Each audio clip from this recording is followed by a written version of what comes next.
This is 1680 The Crow, and you're listening to our feature presentation.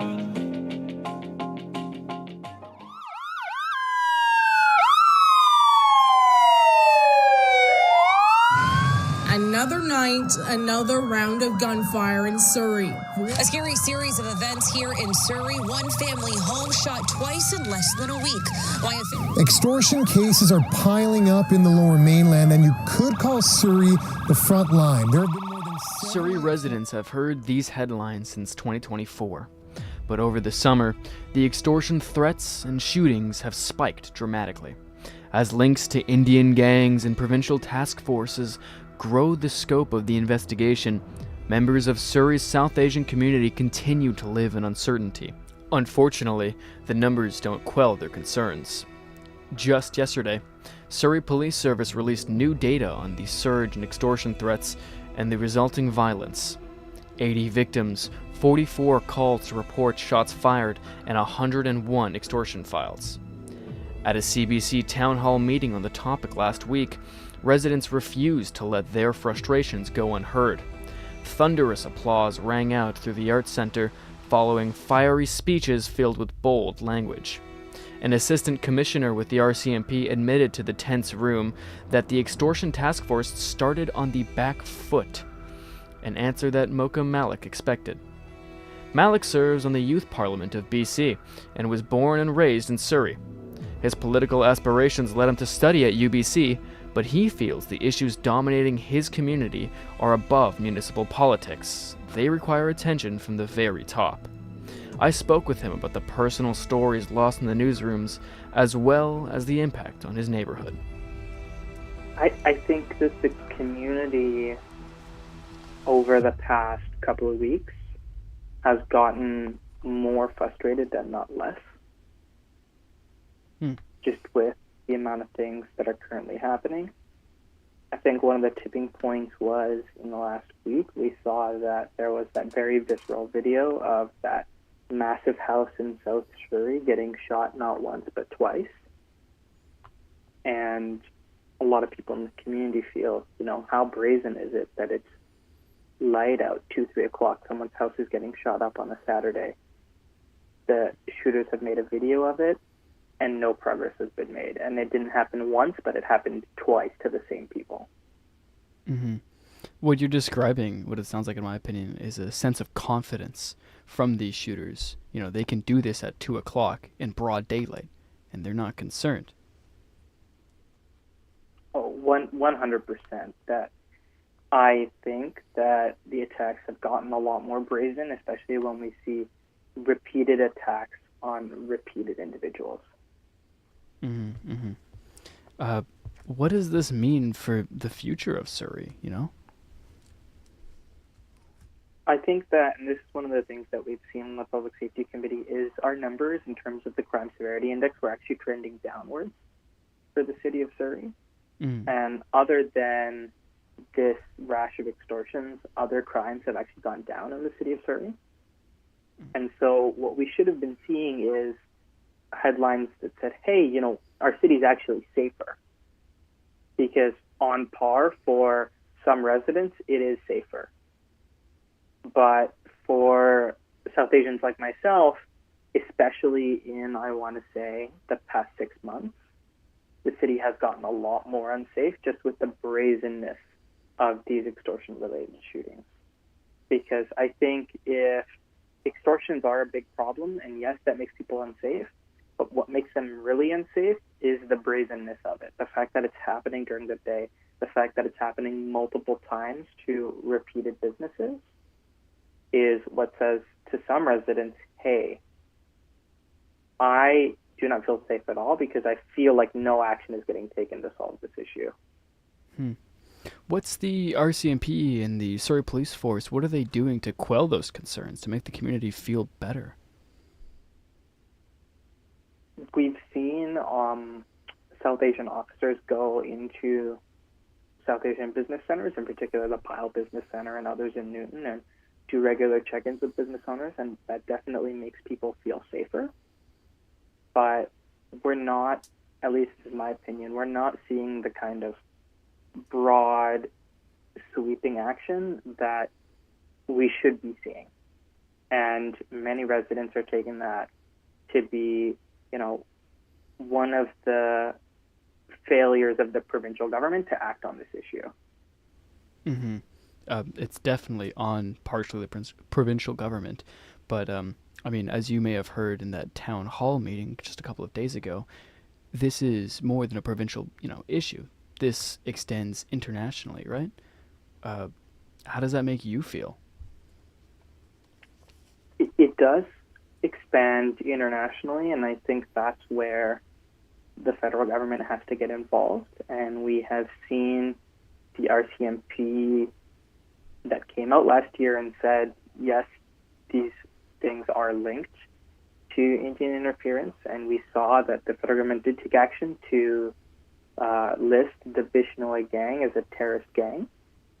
But we need to see more action. The listing was great, but we now have to see the federal government direct resources to the RCMP so that they can actually act and use their new powers under the terrorist designation to put resources on the front line to stop this from happening. Mm-hmm. Do you feel like, federally or provincially, that your community feels heard?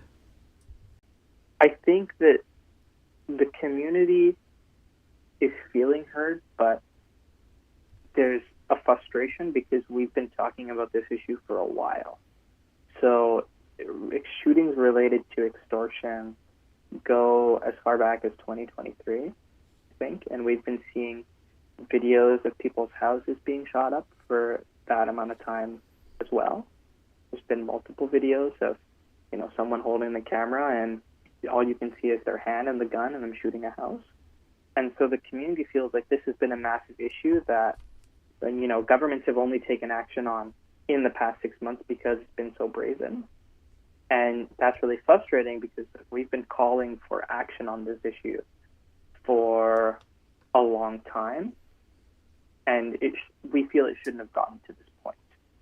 And so now that it has gotten to this point, we feel that not enough action is being taken even still.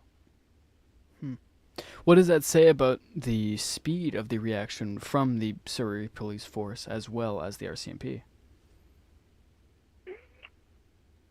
I think that the problem is that because it's such a complex and broad issue, that sometimes it's hard for local jurisdictions to take concrete action because they don't want to step on anyone's toes, right? So it's hard for the local RCMP detachment or Surrey Police to go ahead and make a broad sweeping remark about how they're going to stop this or how they need more help from the federal government, because there's a lot of kind of intra-politics at play where the RCMP detachment can't say anything until national RCMP says something. And the Surrey detachment is governed by a board, and the board can't necessarily speak out against the provincial government because the provincial government appoints the board, right? And so because it's such a complex issue and there's so many different jurisdictions at play, it's hard for one jurisdiction to make that broad sweeping action.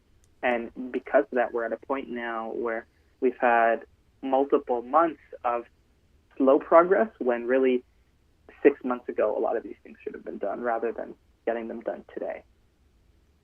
Yeah, I see. But if we're talking about jurisdictions and overlapping responsibilities or people trying to figure out who's in charge of what, essentially, obviously now there's the RCMP involved, there's the provincial extortion task force involved, as well as the SPS. I'm asking you, do you think there's confusion in the community over who's in charge of what? I think that many in the community don't necessarily care who's in charge of what. What they care about is results. So the fact that we have 3 different task forces, one that is provincial, one that is RCMP, and one that is Surrey Police, doesn't concern the community because a task force is a task force. What we care about is the fact that we haven't seen it rest. What we care about is the fact that it doesn't look like there's more boots on the ground at night to actually patrol when a lot of this extortion-related shooting happens, right? The fact that the Prime Minister came last week, and he was about 1.5 kilometers away at the White Rock Pier from where that shooting in South Surrey happened, and then it happened again. Showcases to us that we feel that real action isn't being taken.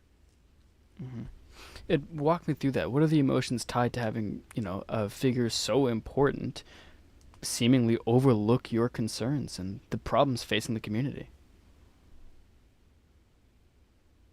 Well, I think that, and maybe this is something that a lot of leaders don't necessarily grasp, is this is an issue that affects every level of the community.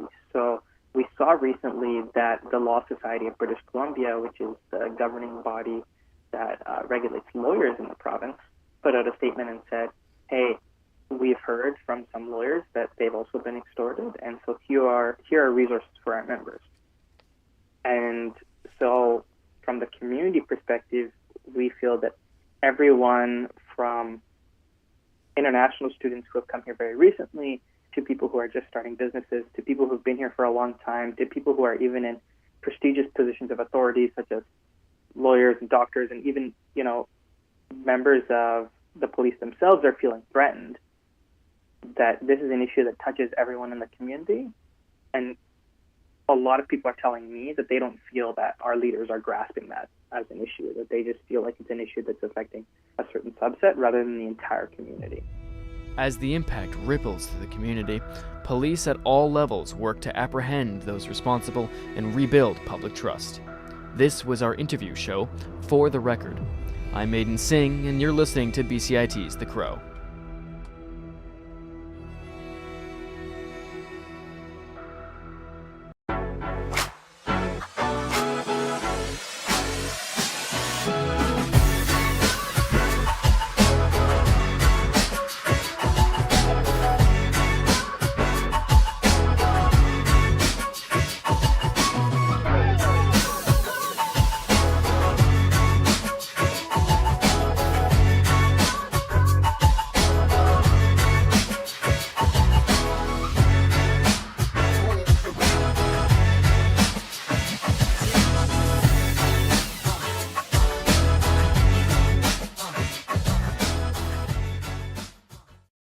Boğazımda düğümlenen hıçkırık olayım. Unutma beni, unutama beni. That's the voice of Alize Tamturk, a rising singer whose music has been gaining traction on TikTok, not through a label rollout or a marketing team, but through a kind of DIY creativity that's reshaping how Gen Z enters the workforce. For young artists, platforms like TikTok are no longer just places to be discovered, they're workplaces in their own right. They're where branding, community building, and new opportunities collide with burnout, algorithms, and the pressure to stay visible. Today on BCIT's For the Record, we're talking about what it actually looks like to build a career in music in 2025, when your online presence can matter just as much as your sound, and where one viral moment can shift everything. Joining me is Alize, who's navigating this new landscape one song, one post, and one milestone at a time. Alize, thank you so much for joining us today. If you could you just introduce yourself and tell us what it is that you do? So, hi everybody. My name is Alize, and I'm a singer-songwriter from Vancouver. Currently, I'm also a lifeguard, and I also work at an art gallery. It's just kind of my 9 to 5 while trying to pursue my dreams. So yeah, that's kind of what I do right now. And I also graduated from Emily Carr studying fine arts a few years back. So No, that's wonderful, wonderful. So you already have a bit of a background, in the arts, in music. yeah. So my first question to you, Alize, is when did music shift, I guess, from a personal passion into something that you wanted to pursue with work? Yeah. I feel like this is kind of it's gonna be a wishy-washy answer because I feel like music has always been a part of my life. Like before music, I was a competitive athlete, and then I still had singing along the sides of that, but I always kind of felt like, oh, I'm gonna do something with this one day, but like I feel like when you do have that confidence in yourself, then comes like procrastination with that, because I feel like you think something, you just believe it, right, that something's gonna happen, but then you don't necessarily do the work that needs to go into that. I feel like I've kind of always been in this like vicious cycle of like trying to do something with it, but then like creative brains, I feel like they're all over the place. So like I could never like stay in a schedule and never be like in routine to actually like chase my dreams or accomplish something, because I was so like all over. And I think something just clicked in me, like because with my education in fine arts, I've been planning to do my PDP in teaching so I could become a high school art teacher. But I think that's still in the back plan, but things took kind of switch because I think I realized like I need to take this into my own hands and like really start to do something about it, because things weren't just gonna fall into my lap. I think that's kind of what I always assumed would happen, but that's just not reality. Like you have to start doing things to see progress and to have opportunities. So I think I realized that, and that's when I started to like really take it seriously, and I was like, I'm gonna be consistent and start taking an approach. So Yeah. yeah. No, absolutely. Um, so my second question for you is, I guess before TikTok started opening doors or social media started, bringing in new opportunities, what did building a career in music look like for you, I guess, financially, emotionally, and on a day-to-day level? Honestly, I always had like a pretty rational outlook towards life. I think even like this sounds kind of bummy, but even as an person that has education in art, I was always like, I can't make money with art.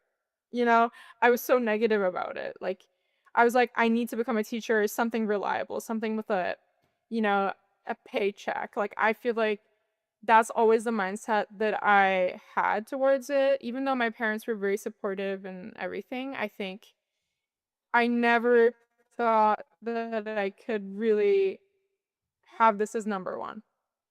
First of all, like, and then when I told people that, they're like, "Are you crazy? Like, you should, change your mindset. Like, why don't you go for follow your dreams? You're in your 20s." But it's like I always thought, if I want to have a family, if I want to have a stable life, like that's does not add up.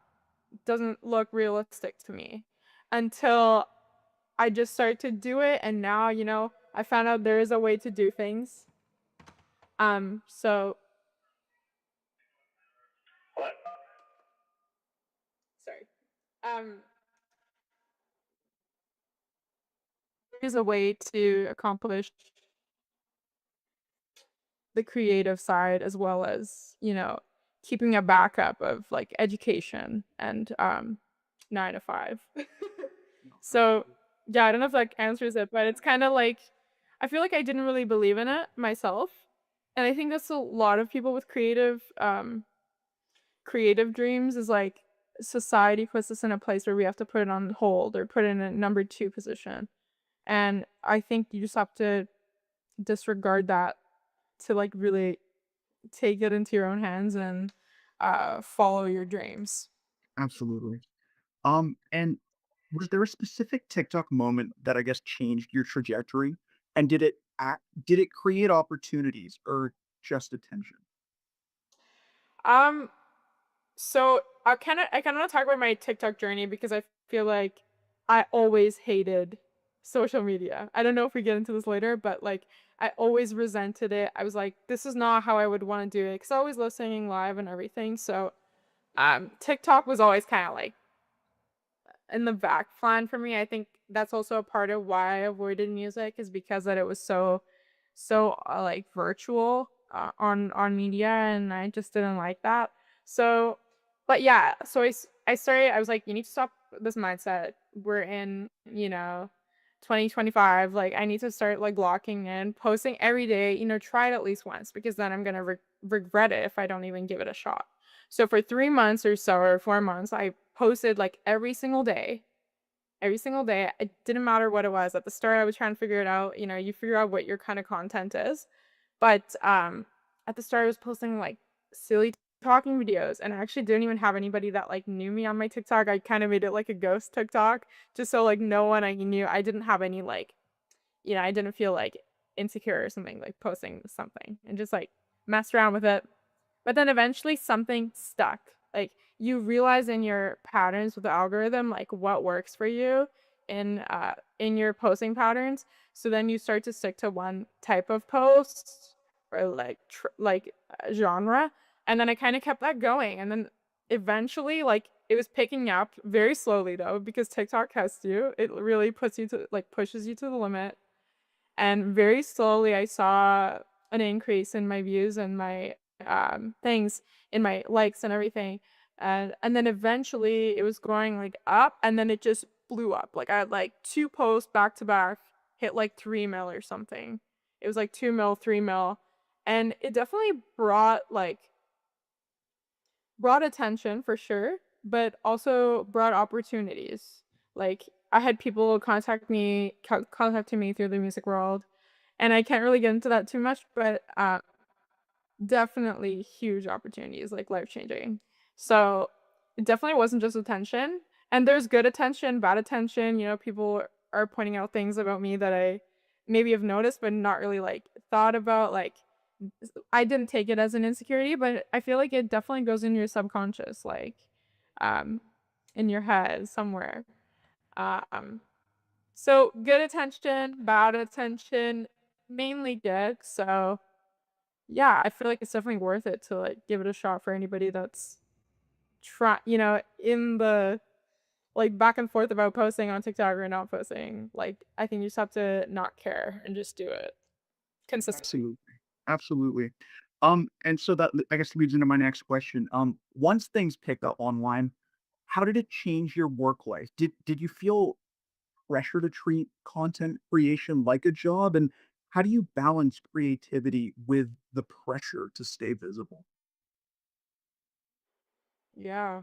Um, it definitely does create, you know, it is a pressure because I feel like the biggest thing is also the algorithm. Like when you once you hit that point of virality on TikTok, you're constantly chasing, something close to that or something like that. Like it's just I feel like that's been the biggest pressure of posting every day. Like, and that's something I went from not posting at all, and I didn't even have TikTok on my phone because it was like taking a toll on my mental health, to like posting regularly. So that was a pressure of its own. Just trying to not lose that, because I saw things where it was like, oh, I don't know how it exactly works, but if you don't post every day, that puts you on a shadow ban or whatever. There's so many things that go around like that I like started to have an anxiety around it, that I needed to create something per day. Even if it wasn't like necessarily something I was proud of, I was putting it out. Like, so I think you start to become kind of like, I think the perfectionism kind of goes away because you're like so just like desperate to create. But also the creativity and the joy of it definitely fades away when it becomes such a routine and such a like a forceful posting process. I guess is that how does it answer the question? Like I kind of got lost, but No, it does. It absolutely does answer the question. And yeah, it's stressful and there's a lot that goes into it. And, there's a lot of things that the regular person who doesn't necessarily need to post every day has to consider, like you said, like the algorithm, like making sure that it's picked up. So, no, I understand exactly. yeah, and I guess with my like 9 of like daily work, um it kind of starts to make me think like I had my PDP schooling, for example. And I kind of put that on a hold now because I don't know what's about to happen. Like it's so unpredictable in a creative world to like again, this is like going from teaching to becoming a singer-songwriter potentially. So it's like super unreliable to like very stable life, and it's like they're really not seeing eye to eye. So it's like I kind of postpone my schooling on that because I don't know what's happening with music, and I feel like if you do have a dream, you kind of have to go full force into your dream. I feel like if you have other things that are distracting you, like you're never going to fully take it by that hand. Like I think that's kind of the big thing with my work life that's changed. um and I'm still doing a little bit of schooling right now as well, just prerequisite courses. So that's been kind of a lot. I feel like it's just a lot overall, balancing social media, school, work, balance. And we have to wrap it up just quickly, but my final question to you is, I guess, looking ahead, what does a sustainable career in music look like for you? And what would it take to actually make this your full-time job? I feel like for me as a person, stability is so important. I feel like music industry is such a fast track, flashy lifestyle, which is something that I'm actually very scared of. And I had to really have I think the most important thing for me is to have my family and my safe space grounding me at all times. um that mixed with a positive team that I can work with, a team that sees me and doesn't take full control of my life. I think that's we hear those horror stories about the industry. So that's probably the biggest thing, is having creative control and having mental stability is the biggest thing for me. Emotional, yeah. No, absolutely. I agree. And looking forward, it sounds like you have a lot to look forward to in Yeah, I'm general. super excited. It's a pretty nerve-wracking journey, but also it comes with excitement and a lot of change. So I'm trying to just keep myself in a stable mindset throughout it all and balance everything.